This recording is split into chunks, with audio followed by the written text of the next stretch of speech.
government school where Sir M. Vishveshwaraya studied, that is being declared as Waqf property. And yesterday, Muslim leaders in Bengaluru are saying that even Vidhan Sauda, Commercial Street, Taj Hotel, everything belongs to them. In Surat, they are saying Surat Municipal Corporation belongs to them. And what seems to be a joke is a very harsh reality. Because in Karnataka last year, in Haveri, a farmer who had only 4 acres of land, Waqf board claimed the land, issued gazette notification, without notice, without any opportunity of being heard. His 4 acres land was transferred. The mutation register RTC was transferred to Waqf board. And once your property is transferred to Waqf board in the revenue records, you will not get loan, you cannot do partition, you cannot sell it to anybody, you cannot get any mortgage, you cannot get subsidy from agriculture department, your land becomes dead. And in Karnataka last year in Haveri, a young farmer, only 36 years old, he committed suicide because he had nowhere to go.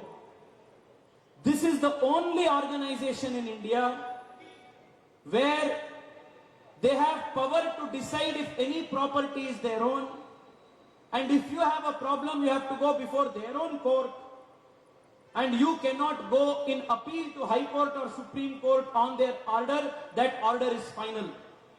This is the only organization in the country which is petitioner, judge, jury, executioner, all in the same one. This is the power they have given to Waqf board.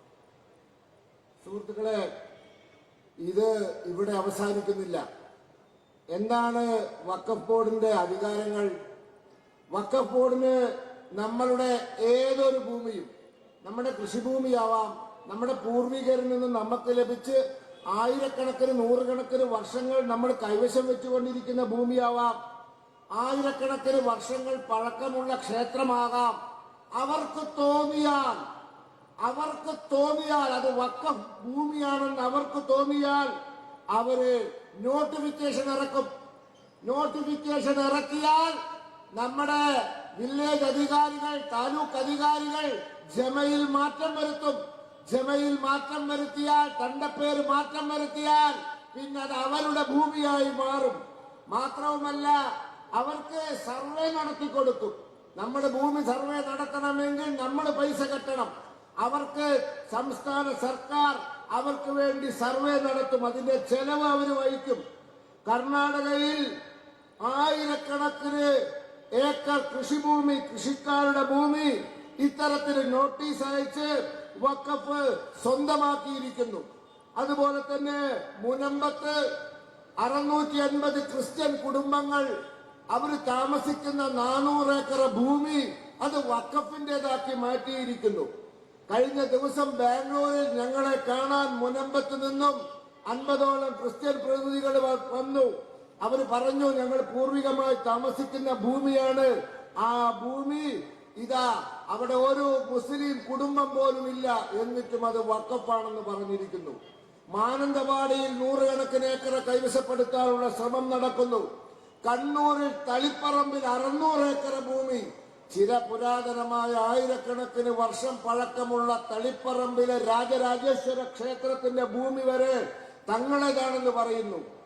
Palakkad കൽപ്പാത്തിയിൽ, നൂർണിയിൽ, ധോണിയിൽ 28 വസ്തുക്കൾ തങ്ങളേതാണെന്ന് അവർ പറയാൻ തയ്യാറായിരിക്കുന്നു.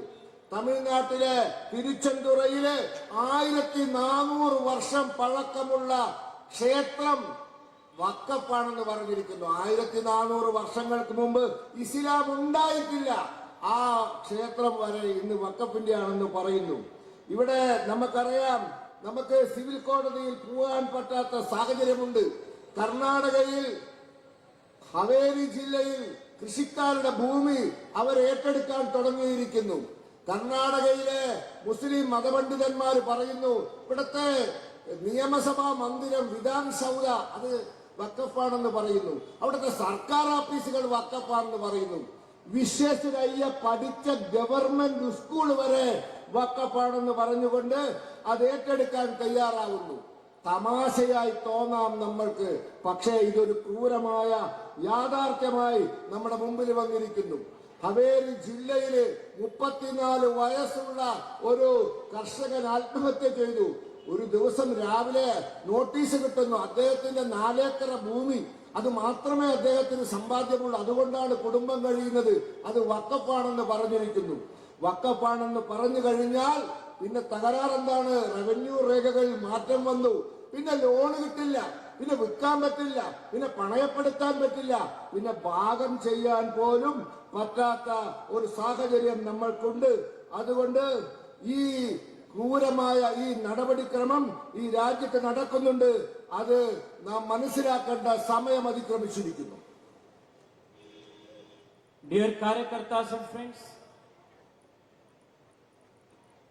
the Congress and the Communists have also given the Waqf Board with another special power.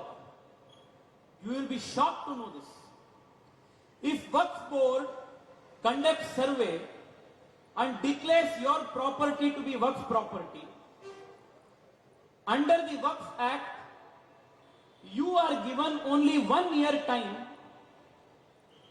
to go to Waqf Tribunal and question that decision. If you do not oppose the decision within 1 year, you will lose all rights to go to court. This is the limitation period. But Waqf Board has no such limitation period. It can claim any property, start a new litigation, even if it is 500 years afterwards. If it is your property that Waqf Board claims to be its own, then you have to go before Waqf Tribunal within 1 year. If you don't go to court within 1 year, then you lose the right to go to the tribunal. But in the case of Waqf Tribunal, in the case of the Waqf Board, even if it is a claim that is 500 years old, 400 years old, there is no limitation period. Waqf Board can start the litigation tomorrow fresh. In Telangana, when we had visited the committee, Joint Parliamentary Committee had visited, a group of farmers came and met us. And the farmer leaders told one sentence that is very, very telling. They said, Aurangzeb may have died 400 years ago, but the ghost of Aurangzeb is still encroaching the lands in our villages. That is the power of the Waqf Board statutes. സുഹൃത്തുക്കളെ, ഇന്ത്യയിൽ ഒരു സംഘടനയ്ക്കും ഇല്ലാത്ത ഒരു അധികാരം വഖഫ് ബോർഡിനുണ്ട്. അവർക്ക് ഏതെങ്കിലും ഭൂമിയിൽ അവകാശവാദം ഉന്നയിക്കാം, ആ ഭൂമി അവർക്ക് സർവേ നടത്താം, ആ ഭൂമിയുടെ യഥാർത്ഥ അവകാശി അവരെ മുമ്പിൽ ഹാജരാവണം, എന്നിട്ട് അവരോട് കേസ് കൂടണം, അവർ വിധിക്കും, എന്നിട്ട് അവരെന്നാ വിധി നടപ്പിലാക്കും. അപ്പൊ അവകാശം ഉന്നയിക്കുന്നത്, ആ അവകാശത്തിന്റെ ഭൂമി അളക്കുന്നത്, അതിനുവേണ്ടി കേസ് വാദിക്കുന്നത്, വിധി പറയുന്നത് എല്ലാം അവരാണ്. അവസാനം ആ വിധി നടപ്പിലാക്കുന്നതും അവരാണ്. അവരെന്നെ വക്കീല്, അവരെന്നെ ജഡ്ജ്, അവരെന്നെ നടപ്പിലാക്കുന്ന ഉദ്യോഗസ്ഥരും. ഈ ഒരു അധികാരം ഇന്ത്യയിൽ വഖഫിന് മാത്രമേ ഉള്ളൂ.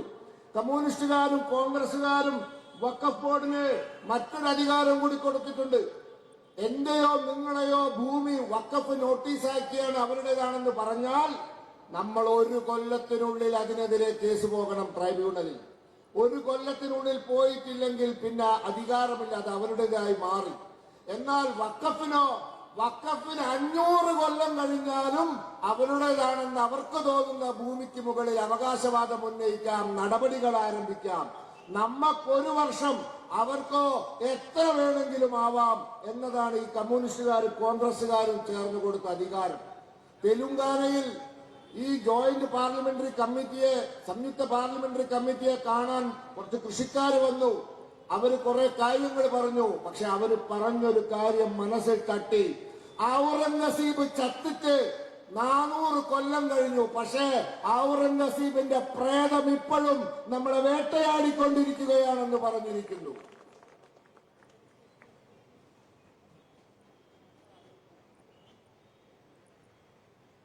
You tell me, are temple archakas considered government servants, public servants?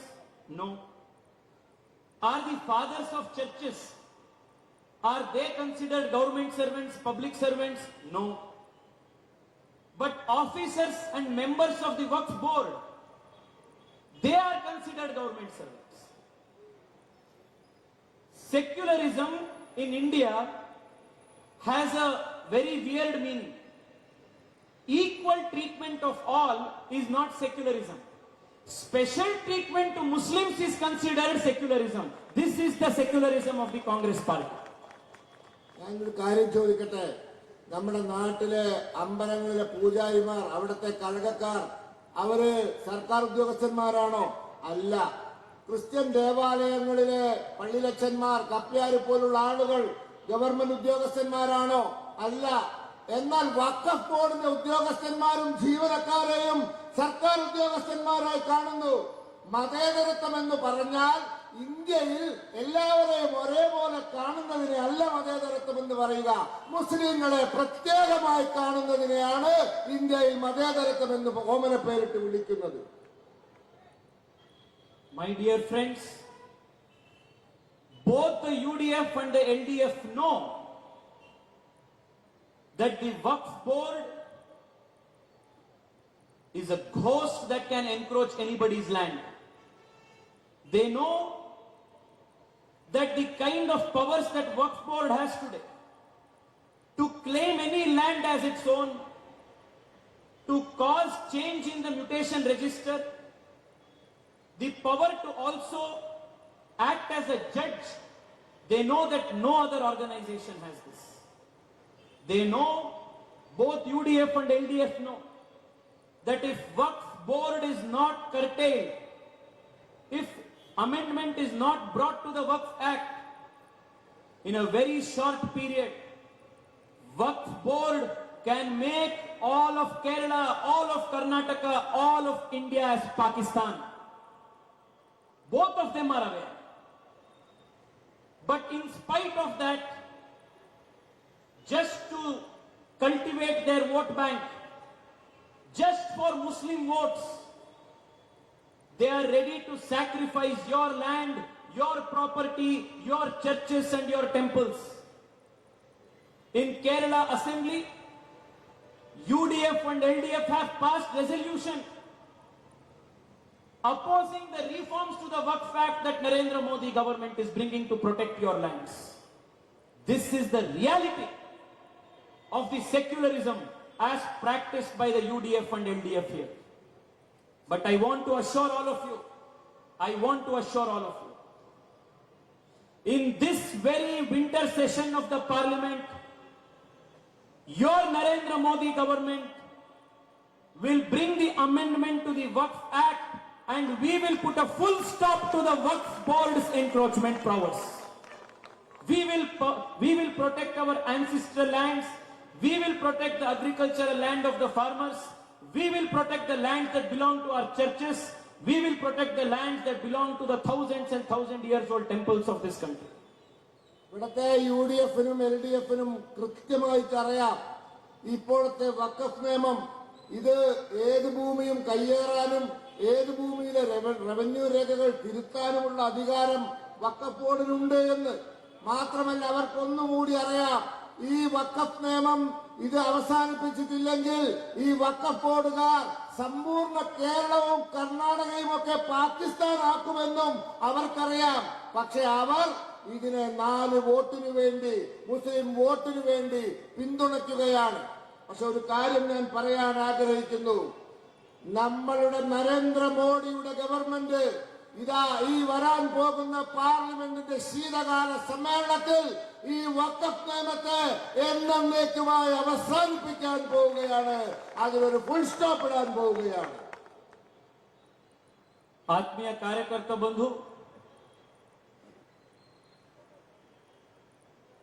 this Waqf board and its activities are unconstitutional.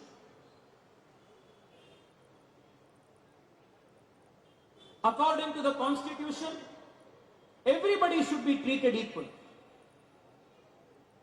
But in the case of the Waqf board, the Muslims are getting special treatment. Till how long do we agree and accept this kind of a special treatment? Are other minorities getting this similar special treatment? Christians are getting special treatment? No. Are the Jews getting special treatment? No. Are Jains getting special treatment? No. Why is it that only among the minorities only Muslims get special treatment? For how long should the society accept practices of this kind? In 1947, when the country was divided on the basis of religion, we gave them land on the basis of religion. If even today, Waqf board is given powers to claim any land on the basis of religion, then where should we go?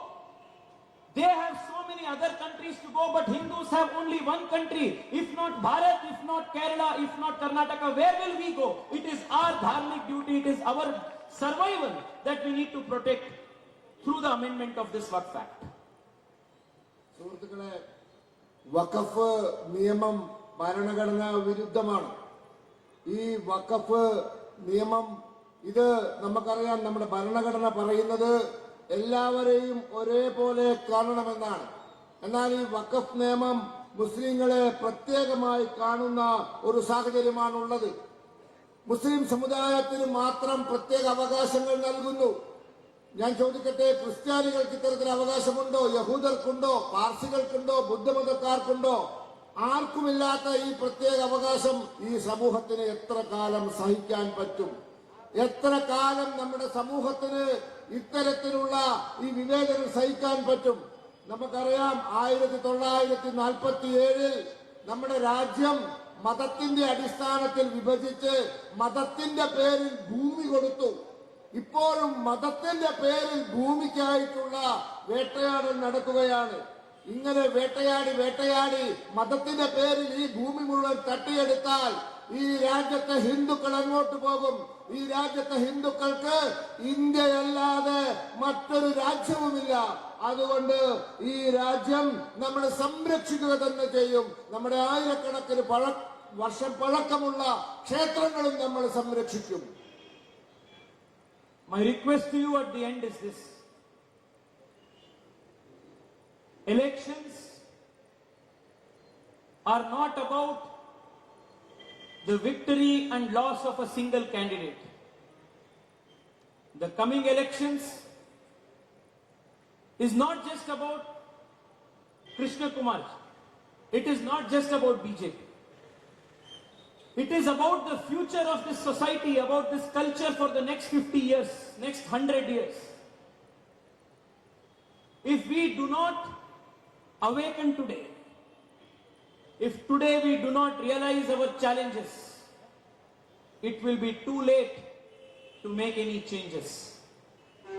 Friends, when it comes to defeating the BJP, everybody else comes together. Communist comes together, Congress comes together, Muslim League comes together. They all come together to defeat BJP. Because they know that there is only one force, one party that is opposing their unconstitutional anti-India activities. Only one party, that is the BJP. That is why they all come together. They all come together to defeat BJP. But I want to request all of you, even if 10 of them come together, we as the Karyakartas of the BJP will work much harder, more stronger than all of them and defeat all their combined powers. സുഹൃത്തുക്കളെ, തെരഞ്ഞെടുപ്പ് എന്ന് പറയുന്നത് ഒരു സ്ഥാനാർത്ഥി ജയിക്കുന്നതുമായി ബന്ധപ്പെട്ട് മാത്രമുള്ളതല്ല. ഇവിടെ Krishnakumar ജയിക്കുമോ BJP ജയിക്കുമോ എന്നുള്ളതല്ല. നമ്മുടെ രാജ്യം, നമ്മുടെ സംസ്കാരം വരുന്ന 100 വർഷം ഇവിടെ നിലനിൽക്കണമോ വേണ്ടയോ എന്നുള്ളതാണ് നമ്മൾ ചിന്തിക്കേണ്ടത്. നമ്മൾ വോട്ട് ചെയ്യും, അതാണ് ആലോചിക്കേണ്ടത്. ഇവിടെ ഭാരതീയ ജനതാ പാർട്ടിയെ തോൽപ്പിക്കാൻ ഈ കോൺഗ്രസുകാർ, കമ്മ്യൂണിസ്റ്റുകാർ, മുസ്ലിം ലീഗ് എല്ലാം ഒരുമിച്ച് വരും. എന്തുകൊണ്ടാണ്? അവർക്കറിയാം രാജ്യവിരുദ്ധ ശക്തികളിൽ നിന്നും, നമ്മുടെ സാംസ്കാരിക വിരുദ്ധ ശക്തികളിൽ നിന്നും ഈ രാജ്യത്തെ സംരക്ഷിക്കാൻ ഭാരതീയ ജനതാ പാർട്ടി മാത്രമേ ഉള്ളൂ എന്ന് അവർക്കറിയാം. അതുകൊണ്ടാണ് അവർ എതിർക്കുന്നത്. അവർ 10 പേർ ഒരുമിച്ച് വന്നോട്ടെ, നാം ഒറ്റയ്ക്ക് നിന്നുകൊണ്ട് ഇവരെ നാം തോൽപ്പിക്കുക തന്നെ ചെയ്യും. With folded hands, I request all of you to understand the seriousness and the responsibility that lies on all of us.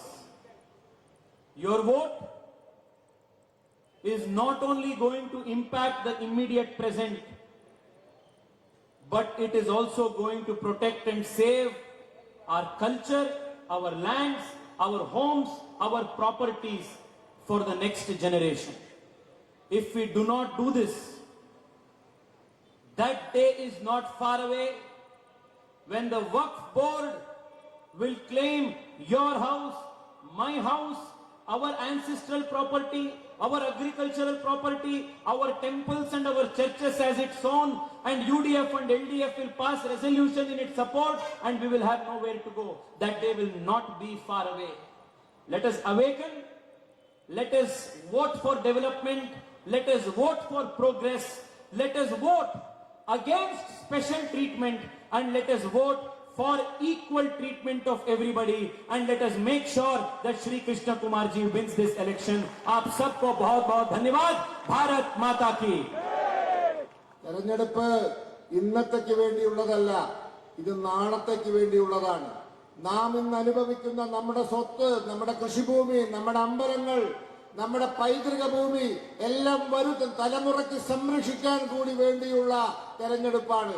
ഇവിടെ നാം പരാജയപ്പെട്ടാൽ ആ ദിവസം വിദൂരമല്ല. നമ്മുടെ വീടും നമ്മുടെ അമ്പലങ്ങളും നമ്മുടെ പാരമ്പര്യ പൈതൃക സ്വത്തുമൊക്കെ തെരഞ്ഞ് അവകാശവാദം ഉന്നയിച്ച് വഖഫ് ബോർഡ് അതിനെ അധീശപ്പെടുത്താൻ വരുന്ന ദിനം അതിവിദൂരമല്ല. അതുകൊണ്ട് ജയിച്ചേ പറ്റൂ. അതുകൊണ്ട് കൈകൂപ്പി ഞാൻ നിങ്ങളോട് അപേക്ഷിക്കുകയാണ്, ഈ തെരഞ്ഞെടുപ്പിൽ ശ്രീ കൃഷ്ണകുമാറിനെ ഇവിടെ നിന്ന് വിജയിപ്പിക്കണമെന്ന്. Please join both your hands with me and make the Vijaya Sankalpa of winning the BJP in Palakkad. Bharat Mata ki! Bharat Mata ki! Vande! Vande! Vande! बहुत बहुत धन्यवाद. സംബോധന ചെയ്യുന്നതിന് വേണ്ടി ആരാധനയ്ക്കുള്ള സംസ്ഥാന അധ്യക്ഷൻ കെ സുരേന്ദ്രൻ അവരെ ക്ഷണിക്കുന്നു. നമ്മുടെ സ്ഥാനാർത്ഥിയെ കാരാർപ്പണം ചെയ്യുന്നതിന് യുവമോർച്ച ദേശീയ അധ്യക്ഷനെ ക്ഷണിക്കുക.